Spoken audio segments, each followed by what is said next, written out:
last time, even the following time, a couple of weeks later, you were facing things, you were feeling more powerful instead of avoiding.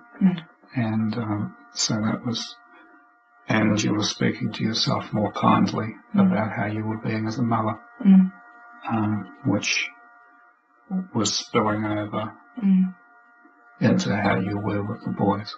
That's right. And it was a real,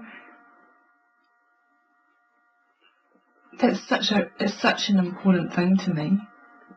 It was such the catalyst for me coming to work here. And I can't actually believe the change within me in regards to that area. I don't know why my reaction to the grief and the loss was almost to pull back and to avoid and to hide, and I felt very overwhelmed by all that I had to do and be, and but my immense love for them, and how it's, as you pull back those layers of feeling incompetent and overwhelmed, my real deep love for them is able to come out more and just to help me as I mother, so in the moment being faced with either their own emotional need or anger or whatever, that great love is now able to be present and in the forefront of my interaction with them much more than my own feeling of incompetence and wanting to pull away. And I just find that's ever increasing as this, and it helps my focus clear up on what is truly important, and to start to place boundaries around protecting my time with them, how I view mothering, and just the self-belief that I am their best mother that they can have. Yes, good. Good.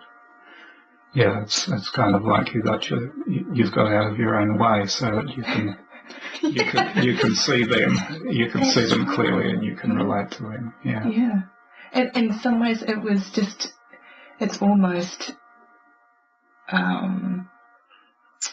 I just didn't feel good enough. I don't know why. Just I think lots of mums probably deal with that. I'm sure pretty much every mother deals with that one. But just it becomes this huge barrier and stops you from doing what you really want to do and being who you really want to be. Yeah. Good. Okay. Well, now let's go forward to July. Which was the last time we spoke. Yeah. And what you were reporting there was you were increasingly calm and cohesive. Yes.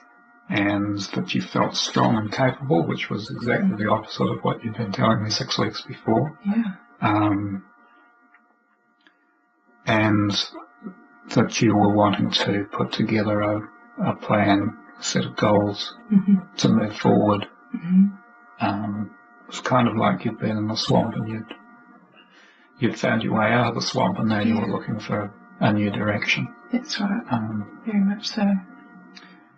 And across these various appointments, we've been using an image or a metaphor of a sacred space, a sacred circle. Not something that I do with every client, but because we share a particular vocabulary around those things and some background, I felt that it was appropriate to use that, to use the sacred circle and the well in the centre.